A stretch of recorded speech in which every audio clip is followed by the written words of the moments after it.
जब लग गुरु मिले न साचा, तब लग गुरु करो 10 पांचा। क्या गुरु बदल सकते हैं? क्या गुरु बदलने से पाप लगता है? आध्यात्म के इस मैदान में आखिर सही गुरु कौन है? गीता जी में वर्णित तत्वदर्शी संत कौन है? इन सभी प्रश्नों के उत्तर जानने के लिए अवश्य सुनिए जगत गुरु तत्वदर्शी संत रामपाल जी महाराज के मंगल प्रवचन। उसके लिए कहते हैं कि भक्ति और मुक्ति के सतगुरु ही दाता हैं, अन्य कोई नहीं है। और भटकत प्राण फिरंदा, उस साहिब के हुक्म बिना नहीं तरवर पाथ हिलंदा। अब जब हम सतगुरु शरण में आ जाते हैं तो हमारे सारे कार्य परमात्मा के आदेश से ही होते हैं।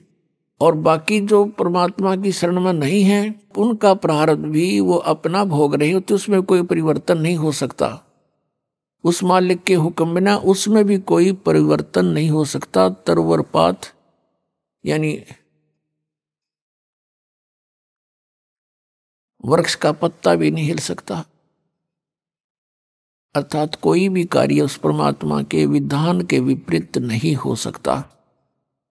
अपने विधान को स्वयं ही चेंज कर सकता है, दूसरे पर पावर नहीं है। परमात्मा बताते हैं, मात पिता मिल जाएंगे, मात पिता मिल जाएंगे, 184 मोही। सतगुरु सेवा और बंदगी फेर मिलन की नाही। सत्संग की आधी घड़ी, तप के वर्ष 1000, तो भी बराबर है नहीं, कहें कबीर विचार।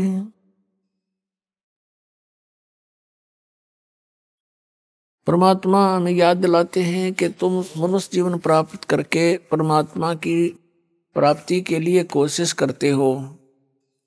वो पुण्यात्मा जो पिछले भी जन्मों में मनुष्य शरीर धारण किए हुए थे और भक्ति कर रहे थे, उनको फिर तुरंत मनुष्य जीवन प्राप्त हो जाता है।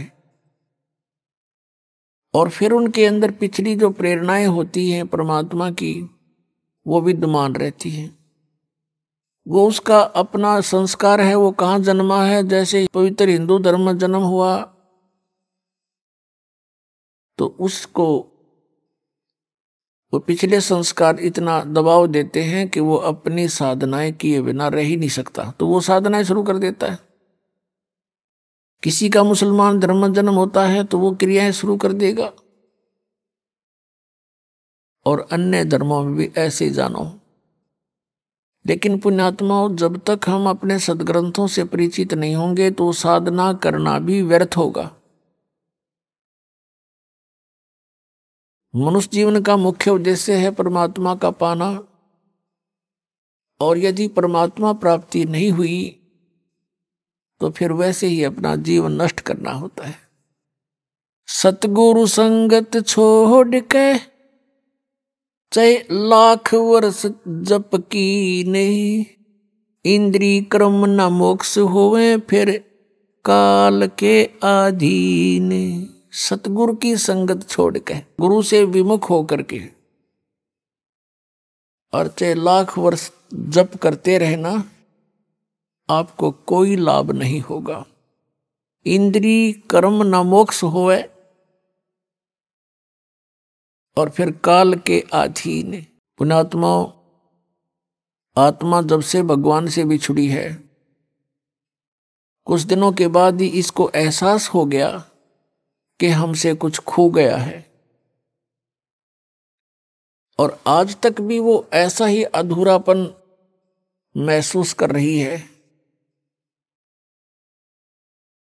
जिस प्राणी के पास पुत्र है, पुत्री है, संतान है, संपत्ति भी खूब है और अच्छी कारोबार है, लेकिन फिर भी उसको संतुष्टि नहीं है। आत्मा फिर भी कुछ ना कुछ तलाश में है, परमात्मा की तलाश में है। वो अलग बात है कि उसको तरीका कौन सा प्राप्त हुआ है, कौन से धर्म में वो जन्मा है, तो फिर भी वो उसकी खोज कर ही रही है। अब जैसे निर्धन तो खोज करता है, मान लीजिए परमात्मा की धनी होने के लिए, निसंतान ढूंढ रहा है भगवान को, न सोच लेंगे संतान के लिए। लेकिन जिसके पास सर्व संपन्नता है, संतान भी है, संपत्ति भी है, सर्व यहाँ का काल का सारा सुख है, और फिर भी वो भगवान की तलाश में है, तो इसका मतलब ये सर्व जो कुछ भी हमें प्राप्त है, जिसको हम यहाँ चाह करते हैं, ये पर्याप्त नहीं है। इसके अतिरिक्त भी कोई कार्य है जो आवश्यक है। अब हमने उस आवश्यक कार्य को करना होगा।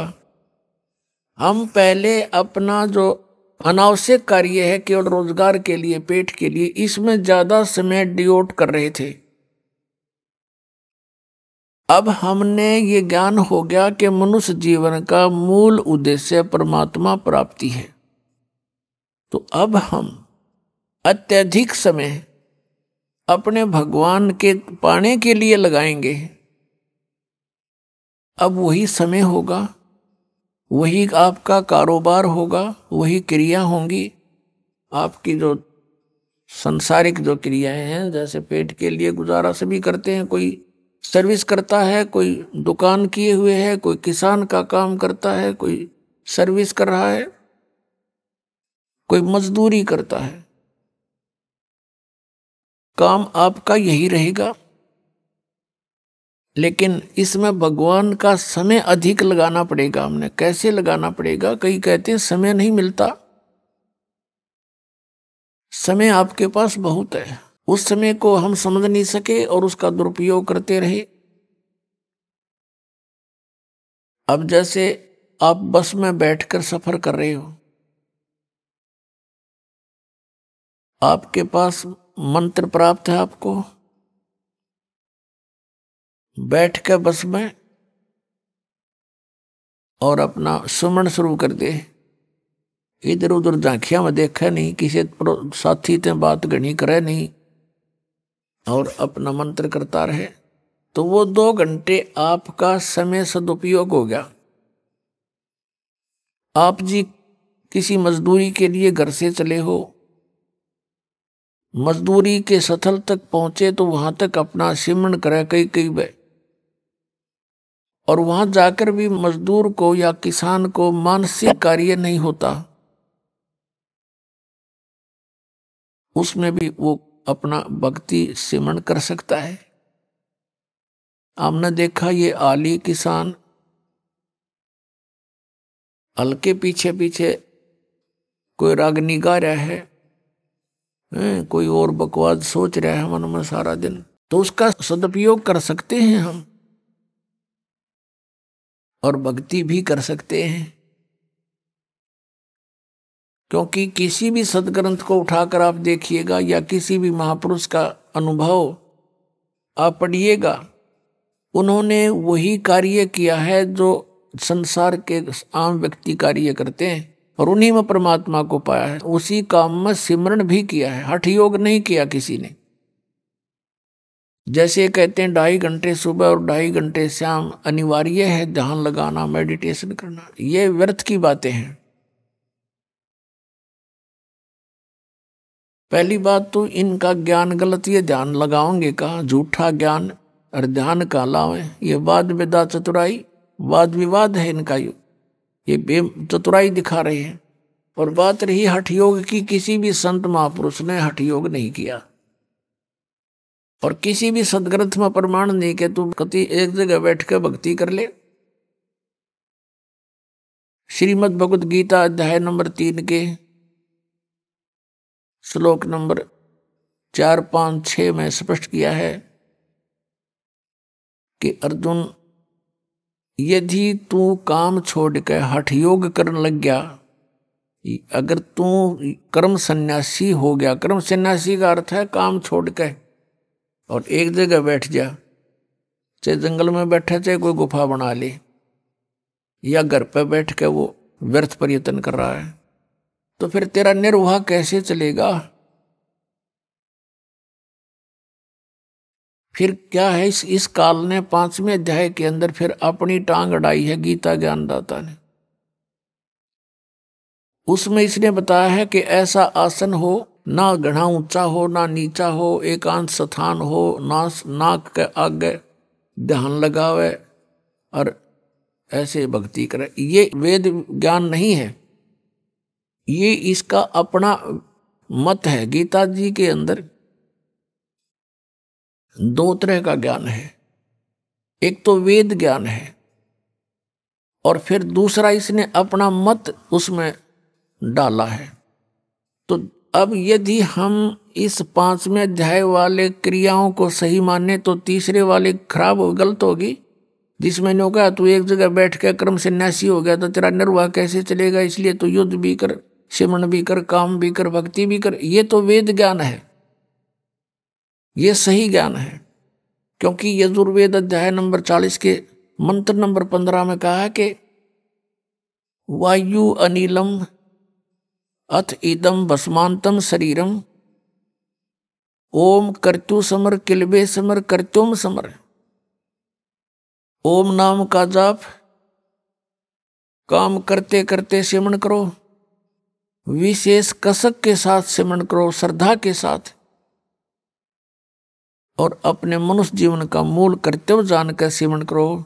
तब भस्मांतम शरीरम अमृतम, आपका जब शरीर छूटेगा, आपका जब शरीर अंत होगा, उस समय आपको जो ओम नाम से अमृतव प्राप्त होना है वो उससे ही प्राप्त होगा जितना आप उससे अमर हो सकते हो। जैसे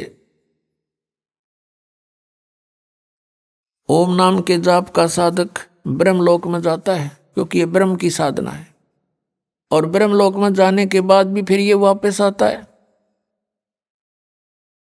तो जितना समय इसका उस ओम के भक्ति की कमाई से होगा उतना समय ये महास्वर्ग में ब्रह्मलोक में, वहां पर इसे नकली सतलोक, अलखलोक, अगमलोक नामी लोक बना रखे हैं।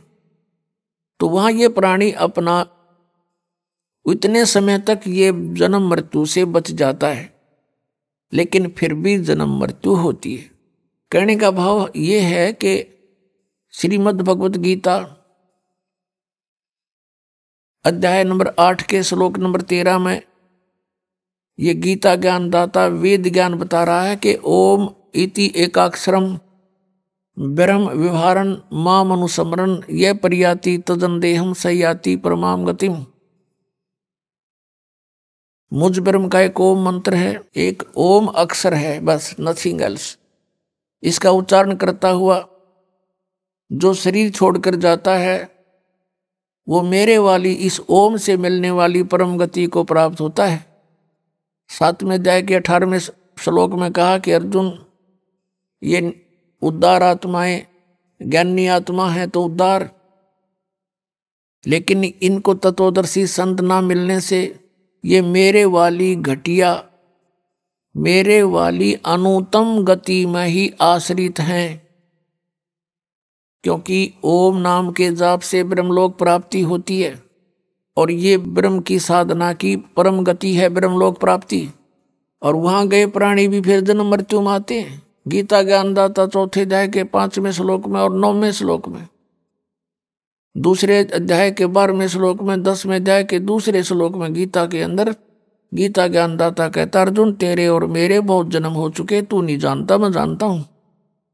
इससे सिद्ध है कि ओम नाम का जाप करने वाले जो ब्रह्म पुजारी हैं उनकी भी जन्म मृत्यु और इनके भगवान की भी जन्म मृत्यु सदा बनी रहती है। तो जब तक जन्म मृत्यु है जीव सुखी नहीं हो सकता।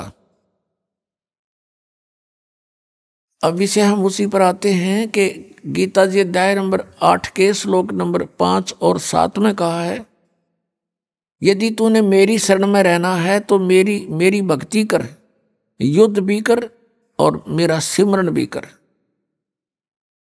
अब युद्ध से कठिन कार्य कोई नहीं हो सकता और उसमें भी मालिक को याद करने का निर्देश है। और यही तरीका उस परमपिता के पाने का 8वें अध्याय के 8, 9, 10 श्लोक में गीता जी में कहा कि उस परमात्मा की भक्ति करेगा तो उसको प्राप्त होगा। उसका मंत्र 17वें अध्याय के 23वें श्लोक में बताया है, ओम तत्सत इति निर्देश ब्रह्मण त्रिविध समर्थ है।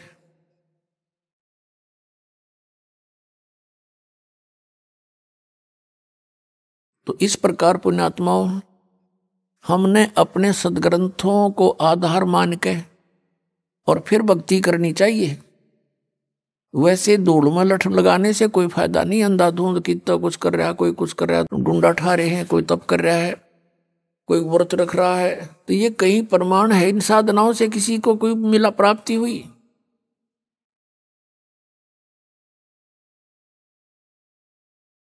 तो इस प्रकार उस सूक्ष्म वेद के अंदर परमात्मा ने बताया है, नाम उठत नाम बैठत नाम सोवत जागवे, नाम खाते नाम पीते नाम सेती लागवे।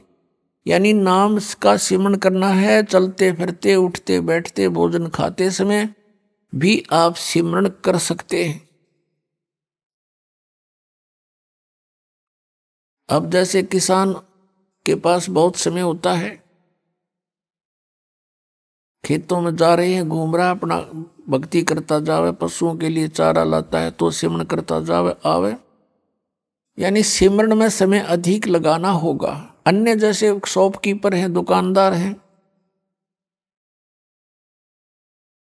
तो वो अपनी दुकान पर बैठे हैं, ग्राहक आया, उसको डील किया, उसके बाद फ्री होते ही फिर सिमरण शुरू कर दे। लेकिन मन की आदत है, काल ने ऐसा कुछ हमारे अंदर प्रेरणा कर रखी है कि भक्ति ना करके बाकी कुछ भी कर लो, और कितने डले डोलो, कति मन हार नहीं मानता। एक समय किसी व्यक्ति को किसी उसके गुरु ने बताया कि तू जाप करवा दे, इतने जाप करवा दे, किसी मंत्र दे दिया श्लोक सा, तो उसके लिए उसने कोई और ब्राह्मण तो मिले को नहीं।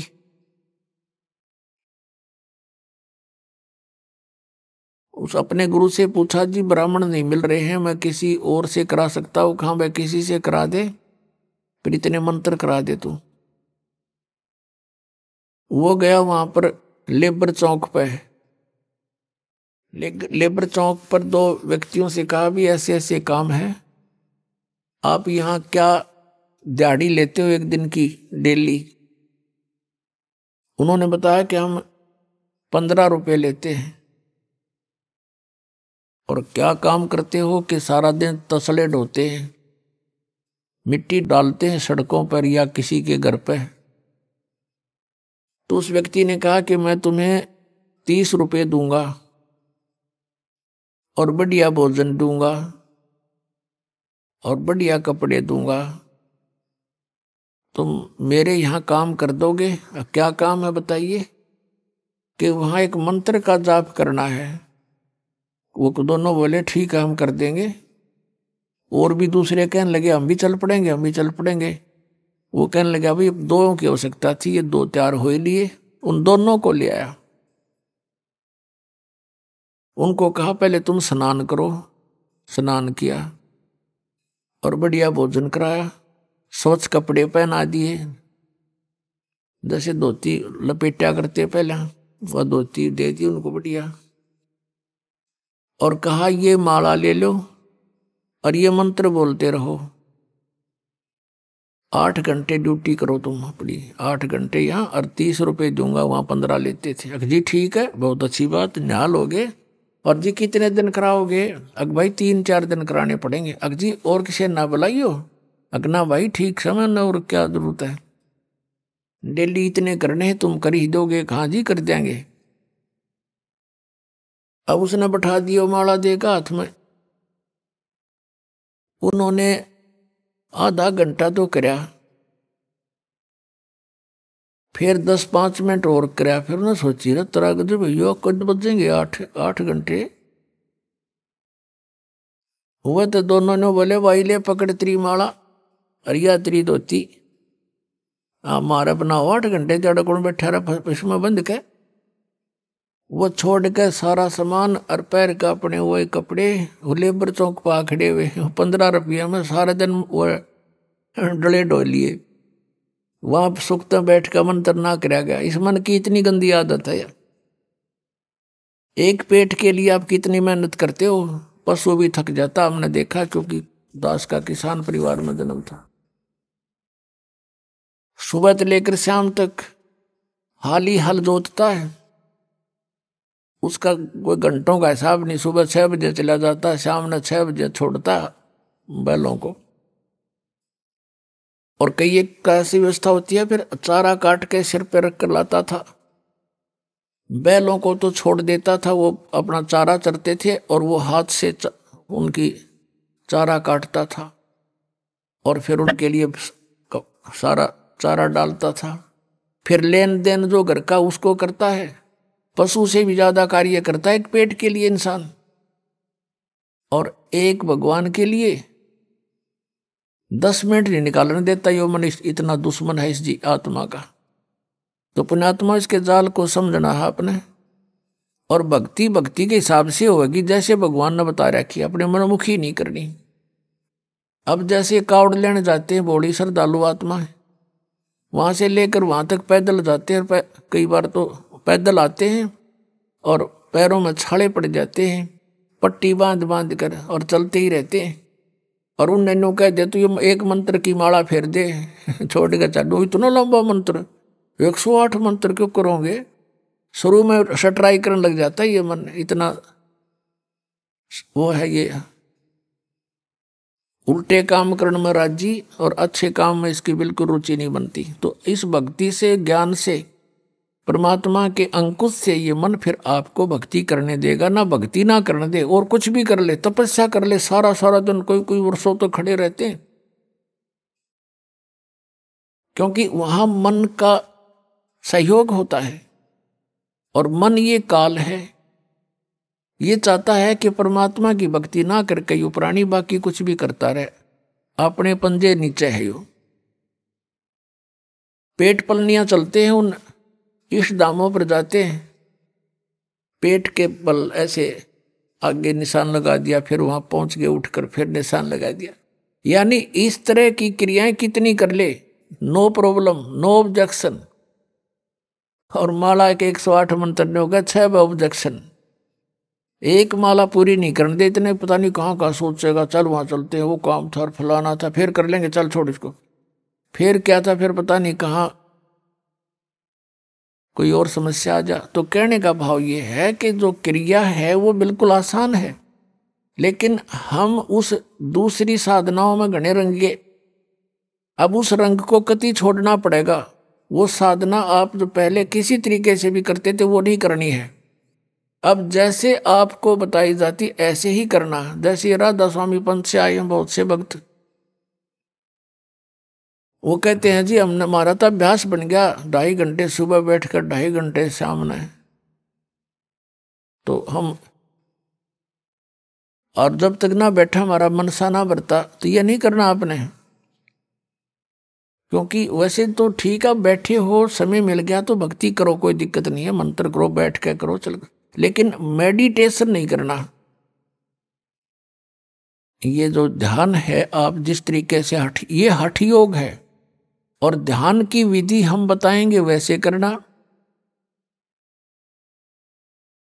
अब जब आपको परमात्मा की चाह बनेगी, आपका ध्यान ऑटोमेटिकली मेडिटेशन होगा। कैसे होगा? परमात्मा कहते चिंता तो सत्य नाम की, और न चिंता दासी, जय कोई चिंता नाम बिना, वाहे काल की फांसी।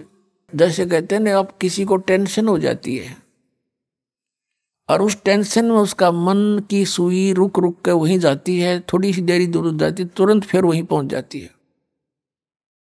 तो कहते हैं या टेंशन तुझे हुई है, ऐसी टेंशन भगवान के नाम की बना। अब जिसको कभी टेंशन हुई हो, जिसको कोई चिंता का विषय गहन बना हो, उसको खूब पता है कि वो किसी से बातें भी कर लेता है 2 मिनट 10 मिनट, उसके तुरंत बाद उसकी सुई उसी टेंशन पर पहुंच जाती है मन। तो इस प्रकार हमने वो ध्यान हमारा है इस परमात्मा के नाम से जोड़ कर रखना, या टेंशन बनानी है। और दिस इज मेडिटेशन। यू बैठ कर कर लो चाहे लौट कर टेंशन कर लो, ये मेडिटेशन। और चाहे चलते फिरते कर लो। तो कहने का भाव यह है, बुद्धिमान समाज आसानी से समझ सकता है कि किस प्रकार ये भक्ति हो सकती है और कैसे हम इस समय का सदुपयोग कर सकते हैं। जैसे किसी को टेंशन हुई है, उससे पूछ कर देखो वो कितना समय उस टेंशन में लगाता है। संसारिक कार्य में किसी से बात करने को दिल नहीं करता, उसी समय उस टेंशन पर ध्यान पहुंच जाता और कारण टेंशन के कारण पर। तो ऐसे हमने ये हमारा सहज समाधि है या संतों की सहज समाधि। तो ऐसे हमने इस नाम के ऊपर मेडिटेशन करना है। ये सुरत शब्द अभ्यास बताते हैं कुछ पंथ वाले। और कैसे कहते हैं, हमारे गुरु ने 18 वर्ष तक एक बंद कमरे में बैठकर कोठे में कोठा और वहां सुरत शब्द अभ्यास किया। इन्होंने मेरा सुरतर शब्द होता क्या है और ये अभ्यास के क्या किया उसने बताया। डले डोए हठ योग किया। हठ योग नोट सुरत शब्द अभ्यास हठ योग नहीं होता, वो तो साधना। जैसे हम कोई मंत्र जाप करें, आपको नाम दिया है, वो नाम तो शब्द है और उसके ऊपर ध्यान लगा के रखना, जोड़ के रखना, उससे 1 सेकंड भी दूर ना करना, ये सुरत शब्द अभ्यास है। यानी उसके नाम के ऊपर सुरती को जोड़े रखना। अगर परमात्मा कहते हैं कबीर जी के जीव्या तो मुख में फिरे और माला फिरे कर्मा ही, मनुआ तो 34 फिरे ये तो सिमरण नाही। आप उधर से आप समण कर रहे हो और मन सैर सपट्टे कर रहा है, ये समण नहीं है। आप क्या बोल रहे हो, किस मंत्र का उच्चारण कर रहे हो, चाहे मन कर रहे हो चाहे श्वास से कर रहे हो, श्वास से भी जो जाप कर रहे हो उसके ऊपर आपका ये सुरत रहे। तुम बोल कौन सा मंत्र कर रहे हो, कौन सा छोड़ रहे हो, कौन सा ले रहे हो। और इसको अभ्यास करना, इसकी प्रैक्टिस करना नॉन एज सुरत शब्द प्रैक्टिस, सुरत शब्द अभ्यास। ये कान बंद करके आंख बंद करके ये सुरत शब्द नहीं, ये तो बिला धुन सुनेंगे। फिर तो सुन ले चाहे ना सुन ले, तो बात जे रही अंदर जो कुछ हो तो हो ही रहा है। अब ये पिछले संस्कारों से आपके अंदर धुन आधी बज रही है पिछले, और वही परमात्मा की ट्राई कर रहे हैं पुण्यात्माएं जो पिछले संस्कारी। बाकी तो बात भी ना करते, घुटी लाओ मौज करें अपना जैसा भी उनको धंधा करते रहते हैं। तो आपके अंदर पहले से ही विद्यमान है वो, जो कुछ भी आपको ये अनजान गुरु सुनवाया करते थे, धुन सुन ले धुन सुन ले। अब जैसे आपके बैंक में अकाउंट में, आपके खाते में, आपकी कॉपी में और 1 लाख रुपया जमा हो गया, उस 1 लाख रुपए को आप चाहे डेली देख लो उस पुस्तक, उस अपनी बैंक की कॉपी में, रोज देख लो चाहे सारा दिन देखते रहो, वो तो 1 लाख जमा ही है आपके। और आगे आप कोई व्यवसाय नहीं करोगे, नौकरी मजदूरी नहीं करोगे, तो वो 1 लाख में तो घटेंगे, बढ़े को नहीं। तो दिस इज मेडिटेशन। इस मेडिटेशन में आप सुनना चाहते हो, कुछ देखना चाहते हो, तो यदि जैसे सतयुग त्रेता द्वापर में परमात्मा ने काल को इसलिए छूट दे दी थी कि उन दिनों में घने पुण्यकर्मी प्राणियों का जन्म होता है उस युगों में, और वो पिछले पुण्यकर्मी संस्कारी पुण्य साधक होते हैं। प्रत्येक, चाहे कोई गरीब है चाहे अमीर है, चाहे कोई किसी वर्ण में जन्मा होता है, वो सभी भक्ति किया करते हैं उन युगों में। और उनका ध्यान लगता है, मेडिटेशन लग जाता है 1 सेकंड में। और व्हाट इज मेडिटेशन? मेडिटेशन है क्या उनका? जैसे हमारे शरीर में कमल बने हुए हैं, हमारी रीढ़ की हड्डी जो बैकबोन है, इसके अंदर की साइड में कमल बने हुए हैं, यानी कमल चक्कर बने हुए हैं। जैसे एक टेलीविजन के अंदर चैनल होते हैं, और जो भी चैनल ऑन कर दिया जाता है तो उस चैनल में जो कार्यक्रम दिखाई देता वो कहीं और स्थान पर विद्यमान है, और वहां से रिले होकर के वो सिर्फ दिखा रहा है कि ये चैनल में वहां ये कार्य हो रहा है।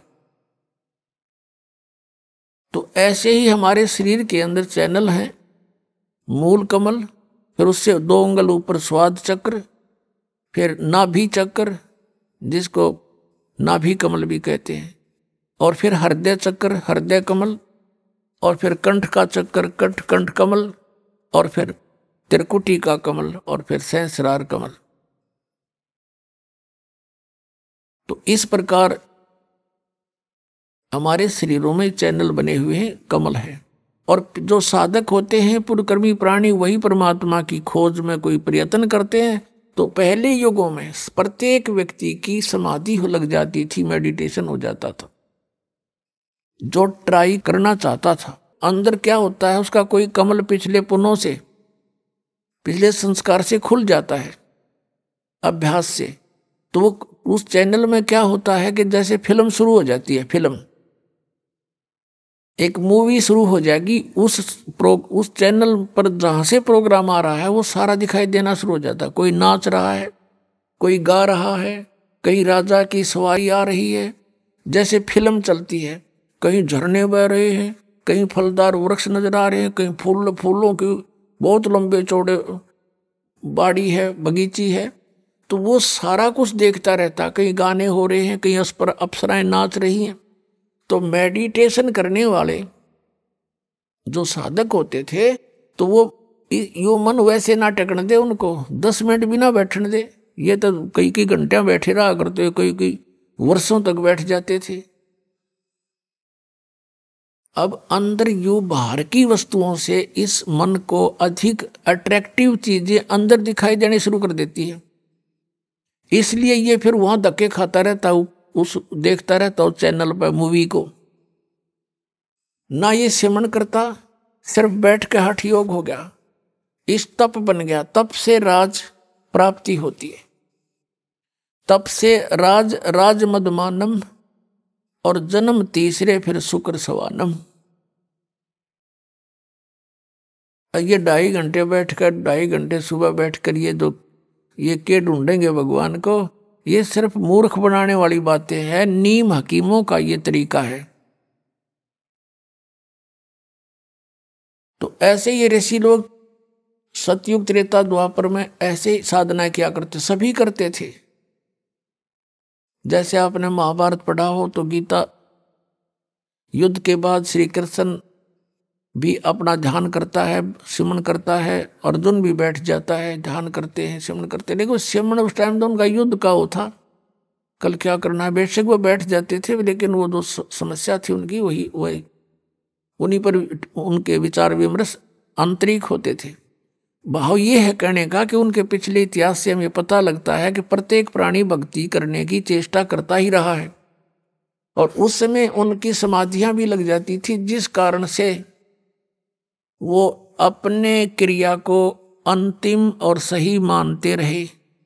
गीता जी अध्याय नंबर 4 के श्लोक नंबर 25 से लेकर 30 तक स्पष्ट किया है कि अर्जुन कोई देवताओं की पूजा करता है, कोई मेडिटेशन करता है, ध्यान लगाता है, कोई स्वाध्याय करता है, और कोई तीक्ष्ण अहिंसावादी व्रत रखता है, और कोई प्राणायाम करता है, कोई केवल योग आसन ही करता है। और सभी अपनी अपनी साधनाओं को पाप नाशक जानते हैं।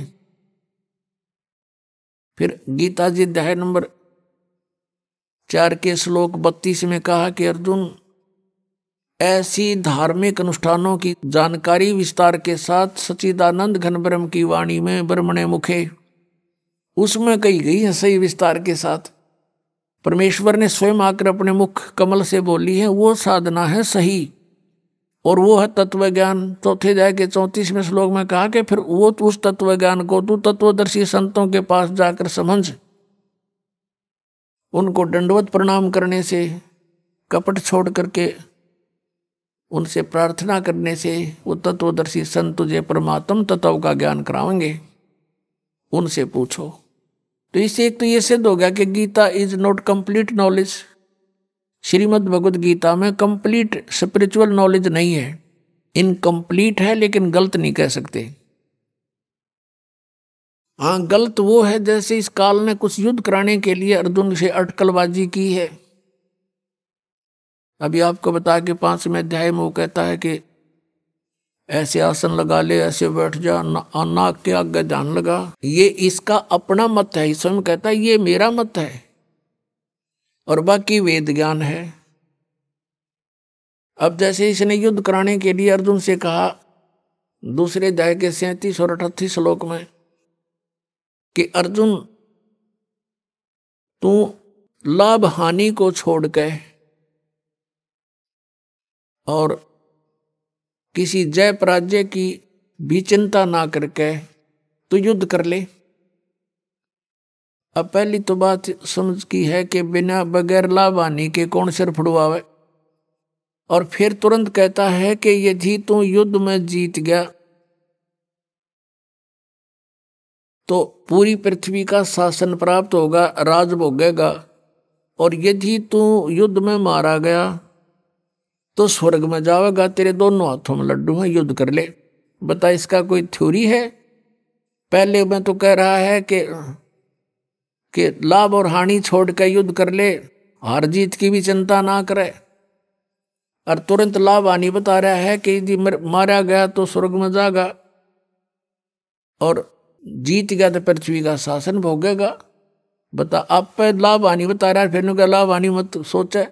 तो ये इसकी अटकलबाजी जो इस तरह की बकवाद इस काल ने युद्ध कराने के लिए की है कि किसी तरह यो नाश हो, वो करवा दिया इसने। फिर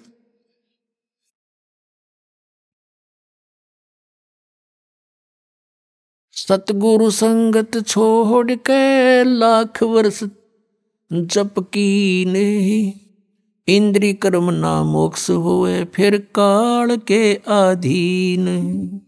एक लड़की थी राबिया नाम की, मुसलमान धर्म में जन्म था और बहुत अच्छी पुण्यकर्मी प्राणी थे, पिछले संस्कार अच्छे थे। परमात्मा कहते हैं जो जन मेरी शरण है ताका हूं मैं दासे, गेल गेल लाग्या फिरूं जब तक धरती आकाशी। पुण्यात्मा, आप कोई आम आत्मा नहीं हो, आप कभी ना कभी परमेश्वर कबीर जी के चरणों में रहे हो। इस जैसे आज से 600 वर्ष पहले सन 1398 से सन 1518 तक परमात्मा 120 वर्ष तक यहाँ पृथ्वी पर रहे, एज ए सतगुरु रूप में रहे, और स्वयं परमात्मा भी थे। यहीं से इस पूरे ब्रह्मांडों का रिमोट उनके हाथ में था। तो उस समय उस परमात्मा के 64 लाख शिष्य हुए थे। वो कितने दयालु है पुण्यात्मा, आप सोच नहीं सकते, क्योंकि हमारी बुद्धि तो काल ने बांध रखी है और हमारे को तो यहाँ के संसारी के झूठे सुख ही फाइनल नजर आ रहे थे अभी तक, जब तक ज्ञान नहीं था। अब वो दयालु 600 वर्ष पहले आया, इसलिए आया कि इन आत्माओं को एक बार रिचार्ज कर जाऊं, फिर इनको मनुष्य जन्म मिलते रहेंगे जब तक पिछली पीढ़ी आएगी। ये कलयुग के प्रारंभ की बातें हैं। सन 1398 संवत 1455 ये ज्येष्ठ सुदी पूर्णमासी को परमात्मा सतलोक से चलकर आए, अपने निज स्थान से, उस ध्युलोक से,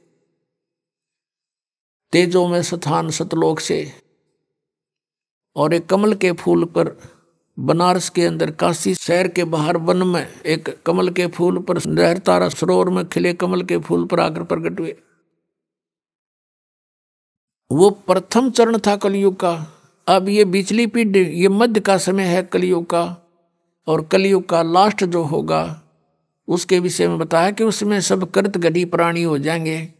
कोई भी धर्म कर्म को नहीं मानेगा, शराबी कबाबी मांसाहारी, एज बहुत कम हो जाएगी, 20 वर्ष की उम्र मनुष्य की रह जाएगी एंड ऑफ द कलयुग में, लास्ट में, कलयुग के लास्ट में।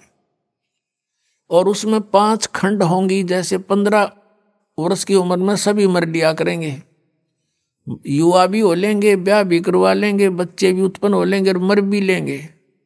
और उसमें 5 वर्ष की लड़की विवाह होते ही 5 वर्ष की लड़की के बच्चे उत्पन्न होने लग जाएंगे कलयुग के लास्ट में, और बिल खोद के प्राणी रहा करेंगे। तो वो तो है एंड ऑफ द कलयुग। और अब है ये मध्य, और प्रथम पीढ़ी परमात्मा की जब मालिक आए थे वो थी, और अब है बीचली पीढ़ी।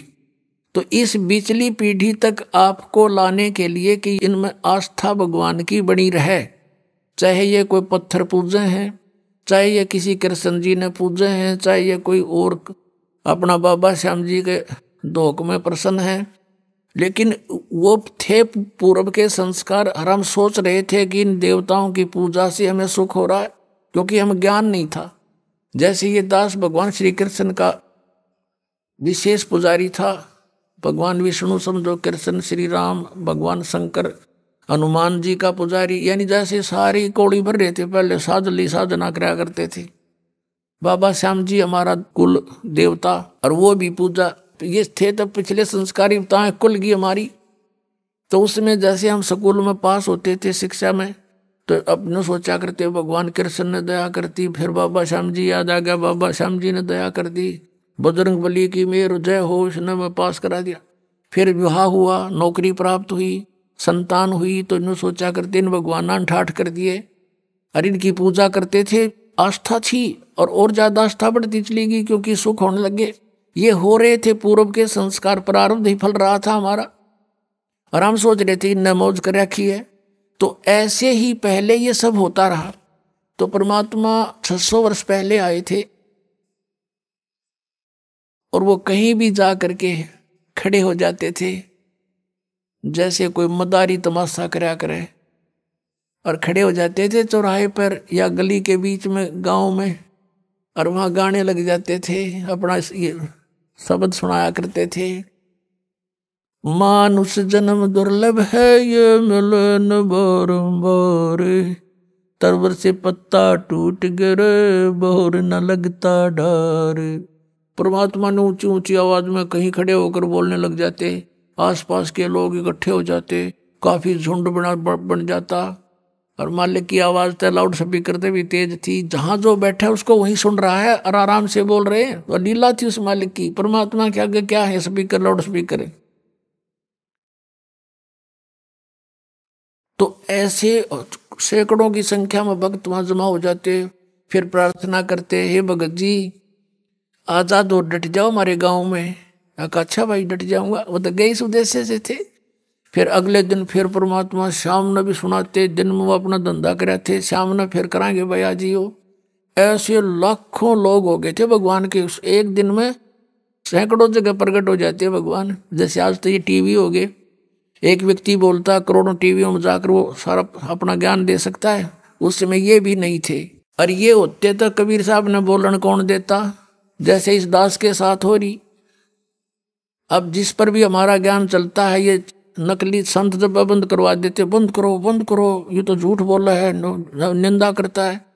तो परमात्मा ने दूसरा तरीका अपना लिया, उस टाइम चलने की जरूरत ना पड़ी।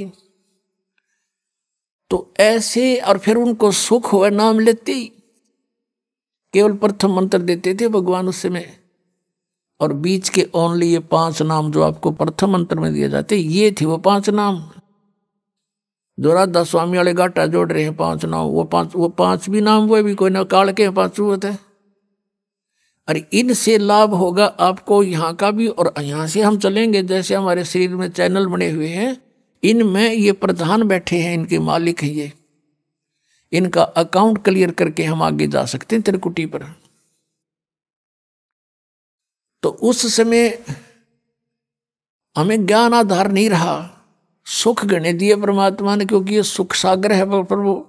इसकी शरण में आते ही किसी को प्रेतवादा थी, कोई देव रुष्ट था, या कोई शारीरिक कष्ट था, कोई सांसारिक बाधाएं थी, कोई कर्म ठीक नहीं हो रहे थे कार्य, वो सब ठीक होते चले गए। और ऐसे करिश्मे करे परमात्मा ने उनके घरों में। गरीब व्यक्ति थे। आइए अब हम उन श्रद्धालुओं के अनुभव जानते हैं जो जगत गुरु तत्वदर्शी संत रामपाल जी महाराज जी से दीक्षा प्राप्त कर चुके हैं तथा उनके द्वारा बताए गए भक्ति मार्ग पर चल रहे हैं। नमस्कार सर। नमस्कार जी। सर क्या नाम है आपका? मेरा नाम विकेश जाम्ब है जी। मैं लुधियाना से हूँ और एडवोकेट हूँ लुधियाना डिस्ट्रिक्ट कोर्ट लुधियाना में। सर संत रामपाल जी महाराज से आपने नाम दीक्षा कब ली? मैंने संत रामपाल जी से नाम दीक्षा 25 दिसंबर 2016 को ली है जी। सर संत रामपाल जी महाराज से नाम दीक्षा लेने से पहले क्या आप कोई भक्ति साधना करते थे? संत रामपाल जी से नाम दीक्षा लेने के पहले मैं कई भक्ति करता था जी। सबसे पहले मैं ये बताऊंगा कि मैं हनुमान जी का परम भगत था जी। तो मैं हर मंगलवार को हनुमान जी के मंदिर में भी जाया करता था और बाकी दिन मैं रूटीन में मंदिर के आगे भी गुजरता था तो हाथ जोड़ के निकल जाता था। लेकिन मंगलवार वाले दिन मैं हनुमान चालीसा का उच्चारण भी करता था, पढ़ता भी था और जितना वक्त मंदिर में मुझे लग सकता था मैं उतना बिताता था वहाँ पे। तो सर आप हनुमान जी के परम भक्त थे। जो आप हनुमान जी की भक्ति करते थे उससे आपको क्या क्या लाभ हुए?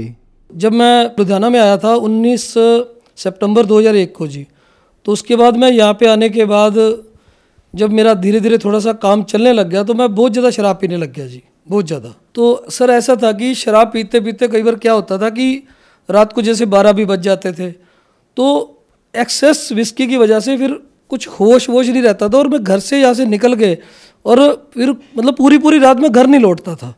फिर नेक्स्ट डे मेरे को कोर्ट भी जाना होता था।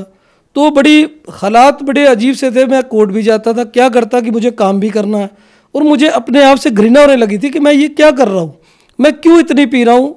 मुझे ये पता था कि मैं जो कर रहा हूँ मैं गलत कर रहा हूँ, लेकिन मुझे कोई भी ऐसी चीज़ आज तक नहीं मिली थी कि जिसकी वजह से मैं इसको छोड़ूँ। मैं सोच रहा था कि इसको छोड़ूँ तो कैसे छोड़ूँ। तो बहुत कोशिश की मैंने। इवन कई बार घर पे भी बात होती थी तो जो हमारे नियर्स एंड डियर्स हैं वो भी मेरे को कहा करते थे कि हम तेरी सब बातें मानने को तैयार हैं, लेकिन अगर तू ये विस्की छोड़ दे तो हमारा जो घर है ये ठीक हो सकता है। तो मतलब घर की हालत इतनी दयनीय थी, मैं घर नहीं लौटता था, मेरे हालात ख़राब होते थे, मैं रात को परेशान भी होता था और कभी कभी ऐसे हालात होते थे कि क्लैश जिसको हम बोलते हैं, मतलब मैं क्या आपको बताऊं कि हालात जो थे बद से बदतर थे और मैं बहुत खुद परेशान था। लेकिन बहुत कोशिशों के बावजूद भी मैं अपनी विस्की को नहीं छोड़ पा रहा था। इसके अलावा और भी कई व्यसन थे जो मैं किया करता था और भी बहुत सी गलतियां थी जो मैं किया करता था, लेकिन मैं उनसे उभर नहीं पा रहा था, उनको छोड़ नहीं पा रहा था। बहुत देर से मैं तड़पता था। रात को कई बार मैं लौट के नहीं आता था, मुझे ये लगता था कि कहीं कोई मेरे को मार ही देगा। जब मैं रात को अकेला सड़कों पे घूम रहा हूँ, गाड़ी लेके दूर तक चला जाता हूँ लॉन्ग ड्राइव, और मुझे खुद समझ नहीं आता था कि ये कौन है मुझे भगाया जा रहा है और मैं कहाँ जा रहा हूँ, मुझे खुद को नहीं पता होता था। नेक्स्ट डे क्योंकि मुझे फिर काम करना होता था तो मैं फिर अपने काम में आके व्यस्त हो जाता था। शाम फिर हो जाती थी, फिर वही रूटीन मेरा शुरू हो जाता था। तो सर आपने बताया कि आप हनुमान जी की भक्ति करते थे और उसके साथ साथ आपको एक शराब पीने की बुरी लत लग गई और उसके कारण आपकी ज़िंदगी नर्क जैसी हो गई। तो फिर आप संत रामपाल जी महाराज की शरण में कैसे आए? सर ऐसा है कि मेरे को शुरू से अध्यात्म में इंटरेस्ट तो था ही। मैं जानना चाहता, मैं सुना करता था कि अक्सर सुना करता था गुरु गोविंद दोनों खड़े काके लागू पाए, बलिहारी गुरु आपने जिन गोविंद दिया मिलाए। लेकिन मुझे गुरु का ना तो अर्थ पता था, ना मुझे ये पता था कि कोई गुरु भी होता है या गुरु को अपनाना पड़ता है या हमें गुरु की जरूरत होती है अपने जीवन के लिए। मैं अपने आप को ही सबसे बड़ा गुरु समझता था। मुझे ये लगता था कि मेरे से ज़्यादा ज्ञान कहीं भी नहीं है। तो एक दिन क्या हुआ कि उस दिन संडे का दिन था, तो मैं अपने घर पे बैठा हुआ था, तो अचानक किसी ने मेरी डोरबेल बजाई और मैंने सामने देखा तो 3-4 लोग बाहर खड़े थे। उन्होंने कहा जी हम आपको एक बुक देने आए हैं। तो मैंने कहा जी मुझे तो ये बुक नहीं लेना। तो उन्होंने बोला कि ये बहुत बड़ा ज्ञान है, आप इस ज्ञान को एक बार पढ़ो, हम आपसे रिक्वेस्ट कर रहे हैं। तो मुझे ये गल लगा कि ऐसी हज़ारों किताबें इस दुनिया में चल रही हैं और मेरे पास तो अपनी लॉ की इतनी बुक्स हैं, मैं वो नहीं पढ़ पाता, तो ये किताब मैं कैसे पढ़ पाऊँगा। तो वो भी क्योंकि लॉ की बुक्स तो हमें मजबूरी में पढ़नी पड़ती है क्योंकि हमें अपना काम भी चलाना है, ठीक है ना। तो मेरे ख्याल में मैं भी उसी तरह दुनिया की तरह काम करे जा रहा था। तो जब उन्होंने बार बार मुझे कहा कि ये बुक आप एक बार लेके देखो, आप इसको पढ़ के देखो, ये 20 रुपए की ज्ञान गंगा है, तो मैंने कहा जी मेरे को ये बुक नहीं चाहिए, मेरे को आप ज़्यादा ज्ञान मत दो, मेरे पास बहुत बड़ा ज्ञान है। आप कभी मेरे पास कोर्ट में आओ, मैं आपको बताता हूँ ज्ञान क्या होता है, क्योंकि मेरे पास तो भरा पड़ा था अंदर से ज्ञान, और ज्ञान भी कौन सा जो अज्ञान था। तो जब मैंने वो बुक एक बार उनसे ले ली, वो बुक लेने के बाद मैंने रूटीन में उसको अपने सामने, मेरे टीवी रखा होता था, एलसीडी लगा हुआ था, तो वहाँ रख दी उसके नीचे, उसकी ड्रॉज में। तो उसके बाद सर ऐसा हुआ कि कई दिन तक तो वो बुक पड़ी रही। अब मेरे हालात ये हो गए थे कि मैं एक तरफ तो वो बुक को देखता रहता था और दूसरा मैं अपनी ड्रिंक करता रहता था। शाम को 7 बजने के बाद मैं अपना ड्रिंक करना शुरू कर देता था। एक दिन ड्रिंक करते करते मैंने वो बुक उठा ली, उसको थोड़ा सा पढ़ा और उसके बाद फिर वापस रख दी। On the very next day मैंने वो बुक 4 बजे फिर उठा ली और मैंने उसको पढ़ना शुरू किया। वो बुक पढ़ते पढ़ते मेरे को 10:30 बज गए और बुक पढ़ते पढ़ते मेरी आंखों से आंसू निकलने लग गए। और इतने में मेरी जो वाइफ है वो मेरे पास आई कि मेरा छोटा नाम विक्की है, तो मेरे को कहती विक्की आज आप ड्रिंक नहीं करोगे? तो मैंने कहा चल यार ड्रिंक लेके आ, छोड़ इसको। तो मैंने वो बुक रख दी, उसके बाद फिर मैं अपना ड्रिंक करने लग गया। अब धीरे धीरे हालात ऐसे बन गए कि एक तरफ तो संत रामपाल जी का सत्संग चल रहा होता था टीवी पे, साधना टीवी पे आता है 7:30 पे, और दूसरा मैं उस बुक को पढ़ रहा होता था, तीसरा मैं साथ में ड्रिंक कर रहा होता था। तो मैं ये सोचा करता था भी इनको मैं देखा तो बहुत पहले से करता हूँ अक्सर टीवी पे, लेकिन मुझे समझ नहीं आ रहा था कि, क्योंकि मेरे मन में एक विचार बना हुआ था कि जो संत होते हैं उनके भगवे चोले होते हैं, बड़ी बड़ी दाढ़ी होती है, उनकी बड़ी बड़ी जटाएं होती है, जो एक शुरू से मेरे मन में विचार बना हुआ था। तो मैंने देखा कि ये संत कैसे हैं जो बिल्कुल संत लगते ही नहीं हैं, एकदम सिंपल हैं, सिंपल वेशभूषा में हैं। तो फिर मैंने धीरे धीरे जब इनका ज्ञान सुनना शुरू किया और फिर वो ज्ञान गंगा जब मेरे अंदर वो ज्ञान समाना शुरू हुआ, तो धीरे धीरे मुझे ये करते करते 1 महीना बीत गया और मैं संत रामपाल जी के सत्संग सुनने लग गया। वो सत्संग सुनते सुनते मुझे ये लगने लग गया कि ये विस्की जो मेरी अब ये ज़्यादा देर टिकने वाली नहीं है, ये छूट जाएगी। तो मैं अक्सर अपनी वाइफ को कहा करता था कि मैंने इसको अब छोड़ देना, अब मैं पी नहीं पाऊंगा। मुझे ये लगता है कि जो ज्ञान मैंने पढ़ लिया इससे ऊपर, इस विश्व में 21 ब्राह्मण में इससे ऊपर ज्ञान नहीं है, और मेरी आंखें खुलती जा रही हैं। और मैंने फिर अपनी वाइफ को बोला कि अब मैं इसको छोड़ दूंगा, तो वो हंसने लग गई। और मेरे परिवार के जो जितने भी सदस्य थे, मेरे 2 बेटे हैं, तो वो भी मेरे पे हंसने लग गए कि नहीं पापा ये हो नहीं सकता, आप इसको नहीं छोड़ पाओगे, आपकी इतनी लोगों से जान पहचान है, पार्टी है, आप रात भर लेट आते हो, लोगों से मिलते हो, पार्टियों में भी चले जाते हो, तो आप कैसे छोड़ोगे? तो ये बात है कि जी 2 दिसंबर 2016 उस दिन शुक्रवार का दिन था जी। तो मैंने जो लास्ट बोतल मेरे पास पड़ी थी मैंने उसको ख़त्म किया। और उस दिन मेरे को याद है कि उस दिन मैंने अपने बेटे को ज़ोर से आवाज़ लगाई कि क्रिश तू मेरे साथ बाहर चल, मैंने आज के बाद विस्की नहीं पीनी। तो मैंने वो बोतल उठाई, उसमें थोड़ी सी विस्की बच रही थी, तो मैंने उसको बाहर जाके उसको तोड़ दिया। वो 3 बारी में टूटी जी, 3 बारी में जब उसको तोड़ के मैंने फेंक दिया, जब मैंने अपने बेटे को बोला कि आज के बाद मैंने नहीं पिया, वो भी हंसने लग गया। वो कहता पापा ये पॉसिबल नहीं है, आप नहीं छोड़ पाओगे, हम इतने सालों से आपको देख रहे हैं। तो उसके बाद जब ये बात होती रही तो नेक्स्ट डे, उस दिन तो मैंने जो पीनी थी पी चुका था, तो नेक्स्ट डे हमारे जो थे इलेक्शनों के दिन चल रहे थे, हमारे सेक्रेटरी साहब खड़े थे इलेक्शन में, उन्होंने कहा कि देखो मैं तो इलेक्शन हार जाऊंगा अगर आप हमारी पार्टियों में नहीं आओगे। तो मैंने कहा नहीं भाई, ऐसा है कि शायद ये आपका भी लास्ट इलेक्शन है, लेकिन मैं आपकी पार्टियों में जरूर आऊँगा, लेकिन भाई अब मैं पी नहीं पाऊँगा, अब मैं आप लोगों के साथ बैठा करूँगा, आपसे बात करूँगा, लेकिन अब मैं पी नहीं पाऊँगा, मुझे परमात्मा की तरफ से आदेश हो रहा है। तो उसी रात मेरे को संत रामपाल जी ने दर्शन दिए, मेरा हाथ पकड़ा कि बेटा आज के बाद तूने ये विस्की नहीं पीनी। और उस दिन के बाद सर मैंने कभी टच भी नहीं किया विस्की को, मैं छोड़ चुका हूँ सर। इसके बाद मैंने कुछ दिन तो ऐसे चलता रहा। एक दिन जब मैं सुबह सुबह उठा तो मैंने वाइफ को बोला कि चल मेरे साथ चल, मेरे को नाम दीक्षा लेनी है। तो वो भी हैरान हो गई कि नाम दीक्षा, उसको भी नहीं पता था नाम दीक्षा क्या होती है। तो उससे पहले मैंने बरवाला काफ़ी फ़ोन किए, जो नंबर ये पट्टी पे चलते हैं साधना चैनल वालों की, तो बहुत फ़ोन किया उनको। मैंने ये भी बोला कि संत रामपाल जी जेल में, उनकी जमानत मैं कराऊंगा, मैं बड़ा वकील हूँ, यहाँ पे मेरे बहुत लिंक है, मैं सब कुछ करवा सकता हूँ, क्या क्या नहीं है जो मैं करवा। लेकिन धीरे धीरे मुझे इस बात का एहसास होने लग गया कि संत रामपाल कोई आम इंसान नहीं है, जिनको मैं आज तक मनुष्य समझ रहा था वही कोई और है। कहते हैं गुरु मानुष कर जानते ते नर कहिए अंध, होए दुखी संसार में फिर पड़ गए यम के फंद। तो जिस गुरु को मैं ये समझ रहा था कि ये कोई मनुष्य है, तो मुझे बाद में धीरे धीरे इस बात का एहसास होने लग गया कि ये परमात्मा की कोई ऐसी लीला है जिसका पार्ट मुझे भी अदा करना है उनके चरणों में। तो धीरे धीरे मैं इस बात को अंडरस्टैंड करने लग गया। और मैं जो बात बार बार उनको फ़ोन पे कह रहा था कि मैं जमानत कराऊंगा, वो बात फिर मैंने कहनी बंद कर दी। और 25 दिसंबर 2016 को मैंने सुबह सुबह 10:30 पे ये नाम दीक्षा ली। और नाम दीक्षा लेने के बाद जो मेरी ज़िंदगी बदल गई और मैं सब नरकों से छूट गया। सर आपने संत रामपाल जी महाराज से नाम दीक्षा ली, उससे पहले आपने बताया कि आपको एक बहुत बड़ी विस्की की लत थी, उसे आपने छोड़ दिया। क्या उसके अलावा संत रामपाल जी महाराज से नाम लेने के बाद आपको लाभ प्राप्त हुए? संत रामपाल जी से मिलने के बाद मेरे को वो लाभ हुए हैं कि जो मैं शब्दों में बयान नहीं कर सकता। सबसे बड़ी बात है कि जो मन का सुकून है, जो मेरे मन में शांति है, जो मुझे ये लगता कि मैं 1 महीने बाद शायद डायलिसिस पे चला जाऊंगा, जिस तरह मैं पी रहा था, जिस तरह मैं अपने जीवन को तबाह किया जा रहा था, तो सबसे बड़ा लाभ तो ये है कि मैं आज अपने घर में बड़े खुशी से रह रहा हूँ और कोई प्रॉब्लम नहीं है मेरे को। मेरी वाइफ, मेरे बच्चे सब मुझे प्यार करते हैं, मैं उनको प्यार करता हूँ और बहुत ही एक सुनियोजित अच्छे ढंग से हम लोग अपने घर को आगे चला पा रहे हैं। और बहुत बढ़िया, मेरी हर तरह की जो परेशानी है वो दूर हो गई है, आध्यात्मिक लाभ भी हुआ है, मन को सुकून है। आज कोई भी मेरे को कोई टेंशन नहीं है। आज मेरे को करीब नाम लिए 1 साल 3 महीने से ऊपर हो गए हैं और इन 1 साल 3 महीनों में जो मैंने अपने जीवन में बदलाव देखा है, मैं कहता हूँ मैं सबको, पूरे जगत को, समाज को ये रिक्वेस्ट करता हूँ हाथ जोड़ के भी आप एक बार ये ज्ञान गंगा किताब को जरूर पढ़ें। और क्योंकि ज्ञान है, ज्ञान कहीं से भी मिले उसको एक बार जरूर लो और आप सारे वेद शास्त्रों से इस ज्ञान को टैली करो, किसी पे विश्वास मत करो। आप पहले इसको पढ़ो, पढ़ने के बाद इस पे विचार करो, सभी वेद ग्रंथ लेके आओ और उनमें आपको खुद पता चल जाएगा कि संत रामपाल जी जो ज्ञान दे रहे हैं इससे बड़ा ज्ञान इस सिक्की ब्राह्मण में नहीं है। सर, आपने बताया कि आप संत रामपाल जी महाराज से नाम लेने से पहले ऐसा सोचते थे कि आप एक बहुत बड़े एडवोकेट हैं और आप संत रामपाल जी महाराज की जमानत करवा देंगे। लेकिन दुनिया में ये कहा जाता है आज के समय कि संत रामपाल जी पर देशद्रोह जैसा बहुत बड़ा केस लगा हुआ है और संत रामपाल जी महाराज अब जेल से बाहर नहीं आएंगे।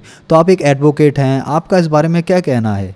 सर, ऐसा है कि संत रामपाल जी पे ये जितने भी ये देशद्रोह के केस और भी ये जितने भी चाहे ये केस लगा ले, लेकिन संत रामपाल जी एक बहुत बड़े संत के रूप में विश्व में आ रहे हैं और सबको ये पता चल जाएगा कुछ दिनों के बाद। कहते आएगा विश्व बीसा, ना रहेगा ईसा, ना रहेगा मूसा, और थोड़े दिनों में ये सारी चीजें सामने आने वाली हैं। संत रामपाल जी की सच्चाई सबके सामने आने वाली है कि संत रामपाल जी पे जितने भी आरोप प्रत्यारोप किए गए हैं वो झूठे और बेबुनियाद है और उनमें कोई भी ऐसा साक्ष्य आज तक ये प्रूव नहीं कर पाए। और अब मैंने वो लाइव सीडियां भी देखी उसके बाद संत रामपाल जी की, जिसमें ये दिखाया गया कि कैसे आर्य समाजी हाथ में डंडे लेके और कैसे पुलिस वाले संत रामपाल जी के भक्तों को पीट रहे हैं।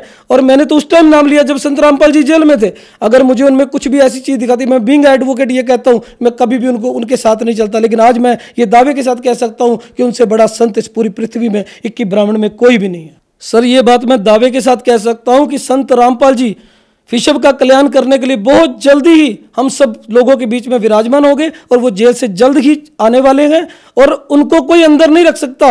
वो अपनी मर्जी से गए थे और अपनी मर्जी से आएंगे। सर, आपने बताया कि संत रामपाल जी महाराज जेल से बहुत जल्दी बाहर आने वाले हैं, तो जो श्रद्धालु आज आपको सुन रहे हैं उनको आप क्या संदेश देना चाहेंगे? देखिए, मैं उन सबको यही संदेश देना चाहूँगा कि जो मीडिया है हमारा, मीडिया ने हमारे देश का इतना बेड़ा गर्क कर रखा है। ये झूठा मीडिया है, आप ये देखो। और ये भ्रष्ट लोगों ने इतनी हमारी दुर्गति कर रखी है कि बात कुछ होती है, बात को बनाया कुछ जाता है। संत रामपाल जी पे अभी तक पिछले 3 सालों में एक भी आरोप ये लोग सिद्ध नहीं कर पाए हैं और जहां तक मेरा विश्वास है ये एक भी आरोप कभी सिद्ध नहीं कर पाएंगे, क्योंकि झूठ झूठ होता है, सच सच होता है और सच्चाई के आगे झूठ हमेशा हारा है और ये हारेंगे और बुरी तरह हारेंगे। अंत में यही कहना चाहूंगा कि जल्दी से जल्दी सभी लोग संत रामपाल जी की शरण में आए और ये अपना कल्याण करवाएं ताकि आने वाला जो जीवन है वो ठीक हो सके। सर, संत रामपाल जी महाराज से नाम दीक्षा कैसे ले सकते हैं? सर, ऐसा है कि संत रामपाल जी से नाम दीक्षा लेने के लिए जो टीवी चैनलों पे उनका सत्संग आता है उसके नीचे जो पट्टी चलती है उसमें नामदान सेंटरों के नंबर भी लिखे हुए हैं। आप उनसे फोन पे संपर्क करके नामदान की दीक्षा ले सकते हैं। धन्यवाद सर। सच साहब जी।